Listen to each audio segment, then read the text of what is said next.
Today, we're going to talk about the science of tools for fat loss. The nervous system and the role of the brain and other neurons has been vastly overlooked in the discussion about losing fat. I would be remiss, and I'd probably come under a pretty considerable attack if I didn't just acknowledge up front a core truth of metabolic science, which is that calories in versus calories out is the fundamental and most important formula in this business of fat loss and weight management in general. There's simply no way around the fact that if you ingest far more calories than you burn, you're likely to gain weight. And a good portion of that weight is likely to be adipose tissue, fat. It's also true that if you ingest fewer calories than you burn, that you will lose weight and that a significant portion of that will come from body fat. And we need to accept and acknowledge this calories in, meaning calories ingested versus calories burned formula, but the calories burned portion is strongly influenced by a number of things that you can control that can greatly accelerate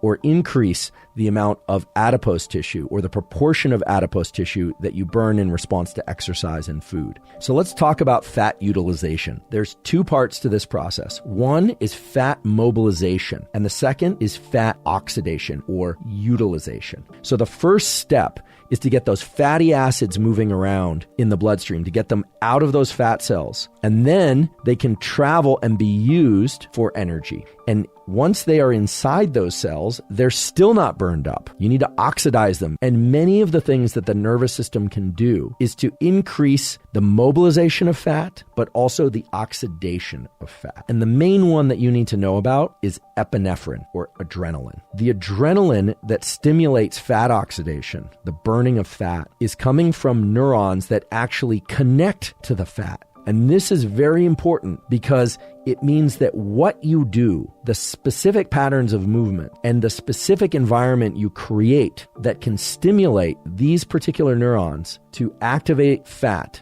is going to be a powerful lever that you can use in order to increase fat loss. So let's talk about how to activate the nervous system in ways that it promotes more liberation, movement, mobilization of fat, and more oxidation of fat. So one of the most powerful ways to stimulate epinephrine from these neurons is through movement. The type of movement that I'm referring to is extremely subtle. Shivering is a strong stimulus for the release of adrenaline, epinephrine, into fat and the increase in fat oxidation and mobilization. And there are other subtle forms of movement that can greatly increase fat metabolism and fat loss. There was a group in England during the 1960s and 70s that discovered a pathway by which subtle forms of movement can greatly increase fat loss. And what they observed was that those people engaged in lots of subtle movement throughout the day. In other words, they were fidgeters. Simply moving a lot, being a fidgeter, bouncing your knee, standing up and pacing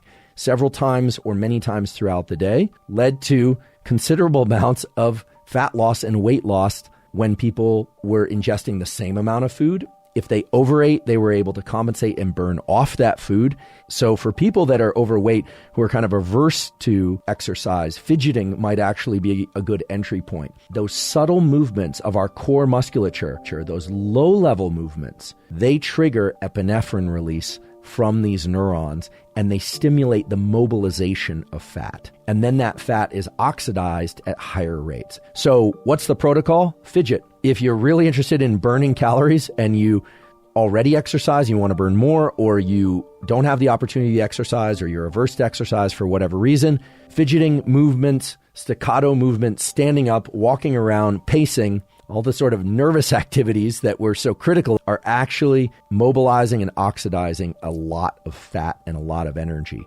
Now it should make sense why shivering is one of the strongest stimuli that one can incorporate to stimulate fat loss. And there are several ways that you can use shivering, you can leverage shivering, and you can leverage cold to accelerate fat loss.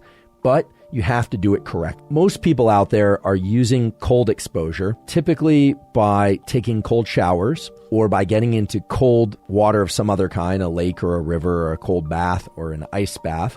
When you get into cold and you shiver, the shivering, that low-level movement of the muscle, those small movements, triggers the release of a molecule called succinate. And succinate acts on the brown fat to increase brown fat thermogenesis and fat burning overall. The question then is how long to get into that cold environment, and how cold should that environment be? So first, let's talk about how long to get into that cold environment. It turns out that if you want to trigger the shiver, what you want to do is to get into the cold and then get out of the cold, and typically not dry off, and then get back into the cold and out of the cold. That will definitely stimulate more shivering than just getting into the cold itself. So how cold? Just cold enough to be uncomfortable is a good place to start. So here's a potential kind of sets reps protocol that you can play with. Find a temperature that induces shiver for you. That's going to vary depending on your cold tolerance and how cold adapted you are. 1 to 3, maybe 5 times a week. Get in until you, or get under the shower or whatever it is, until you start to shiver, genuinely shiver. Then, after about a minute or so, get out, spend 1 to 3 minutes out, but don't dry off. Get back in for anywhere from 1 to 3 minutes, but try and access the shiver point again. And you might do 3 repetitions of it. Next, I'd like to move to exercise and how particular timing and types of exercise can vastly improve fat loss.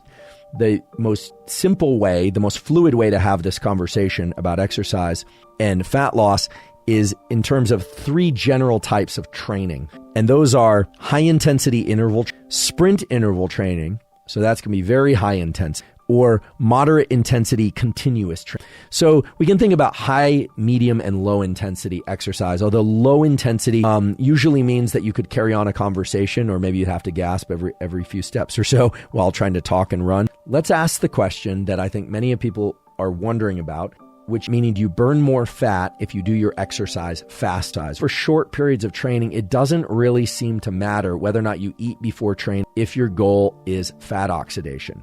At a period of about 90 minutes of moderate intensity exercise, there's a switchover point whereby if you ate before the exercise, you will burn far less fat from the 90-minute point onward than you would if you had gone into the training fasted.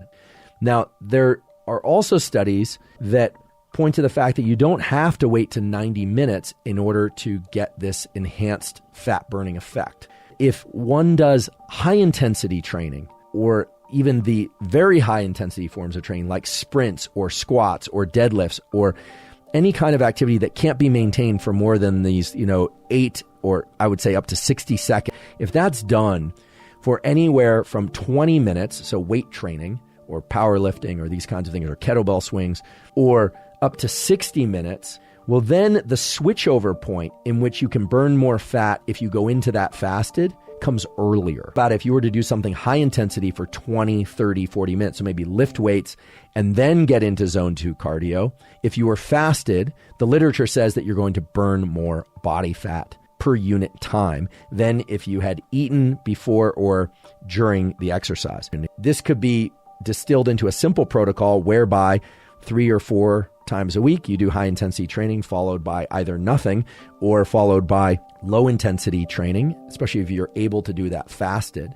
So while non-exercise activity induced thermogenesis, NEAT, the fidgeting, and cold can induce thermogenesis by engaging shiver type movement or low level movements, big movements that are of very high intensity, meaning they require a lot of effort, deploy a lot of adrenaline, epinephrine from our neurons, and signal particular types and amounts of fat thermogenesis, fat oxidation. Whereas low-level intensity exercise, low or moderate intensity exercise, walking, running, biking, where you can do that easily, there's not very much adrenaline release. So adrenaline, aka epinephrine, is really the final common path by which movement of any kind, whether or not it's low-level shiver or whether or not it's lifting a barbell, sprinting up a hill, or doing a long bike ride, adrenaline is the effector of fat loss.